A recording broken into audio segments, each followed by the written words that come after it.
G'day guys, it is day 6 of my great fast today, and I actually want to talk to you about water fasting because one of the questions I've been getting a lot is how the hell did you survive 40 days of just water and no food whatsoever? And the truth is there's a lot of science to back up what I did, and the body goes through different stages as you go along into a water fast. So the moment that you actually stop consuming any food, the body will burn through whatever's stored in the blood in the form of glucose and then stored in the liver and the muscles in the form of glycogen. Once you get through all of those stored energy sugars, the body will go into ketosis. Once the body's in ketosis, that's when a lot of the magic starts to happen. And basically what will happen is your body will start to regulate your hunger. My hunger came right down after about 3 or 4 days, and I wasn't hungry actually the entire 40 days. Even when I broke my fast, I wasn't even very hungry. And so hunger will regulate. Over the first 3 days, your body will actually regenerate its immune system. So it will get rid of all of the old and damaged white blood cells, and it will create a brand new immune system. And in the process, it will also create brand new stem cells, which have what is called pluripotency, which means that they can replace any damaged or weakened cell in the body. So we're up to about day 3 now. You've got a brand new immune system. You've got the ability to create brand new stem cells, and your hunger's down. So what is happening at this point? Well, your body goes into major detox. And we detox through 4 channels. There are channels of elimination. That's defecation, urination, perspiration, and respiration. So it's when we poo, we wee, we sweat, and we breathe. These are the 4 channels that our body eliminates through.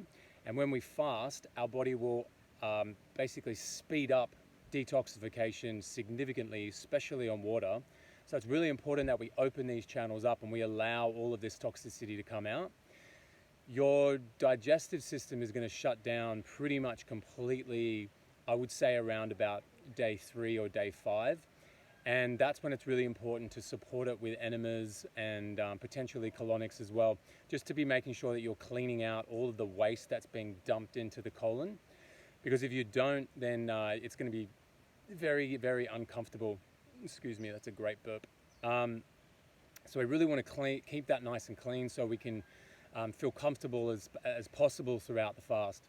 Drinking enough water is going to be really important, not just to keep up your energy, but to make sure that you are moving your lymphatic system, which is the system that's going to move all the acid waste out through the kidneys. So every time we urinate, we should be eliminating acid, and when we water fast, that elimination goes right up. And if you're not drinking enough water, you're going to feel it big time. It's something that I felt a lot.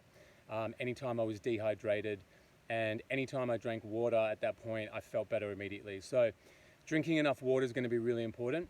Scrubbing your skin and keeping the skin open so it can eliminate. Your skin breathes and it eliminates toxins every time we sweat. It eliminates the same acids that our kidneys eliminate. So we want to be getting into the sun. We want to be absorbing the sun's rays. The sun is also a detoxifier. It's also going to be pulling waste out through our skin in the form of sweat and other things. So getting out into the sun and sweating is really important as well, and keeping the skin clean. Deep breathing is really important. We eliminate waste every time we breathe out, and we also take in energy every time we breathe in. So big deep breathing, meditating. There's a lot of different breathing exercises that you can do while you fast, which will help your energy and also help with the elimination process. Detoxification, in my opinion, is probably one of the biggest reasons why you would do a fast. So making sure that you understand that and really know exactly how to support all those channels of elimination is really, really important. So yeah, when you're into a fast, the deeper you go into it, the deeper you detox, the harder it's going to get. The more toxic you are, the harder you're going to find it, because the more you're going to detox. But really, like, our body is very, very capable of going without food for extended periods, as long as we understand how to support it. There's a term in science called autophagy or autolysis, where they discovered that our body is able to actually break down old and damaged cells and get rid of them and replace them with brand new ones. So there's that idea that we've got these brand new stem cells that are there to replace the old and damaged cells as that process of autolysis, which means self-digesting, takes place. So as the body's breaking down old and damaged proteins like cysts, moles, tumors, polyps, viruses are just a construct of proteins. We can remove all of these things as we fast. And again, it's up to us to be able to keep those channels of elimination open so they can actually find their way outside of the body. If those channels are closed, because we're not drinking enough water, we're not supporting our bowels, we're not doing the right things, then it's going to be very difficult, it's going to be very uncomfortable, and you're just not going to have the same kind of success as you plan on having going into a fast. So yeah, our bodies are very, very capable of going long periods without food.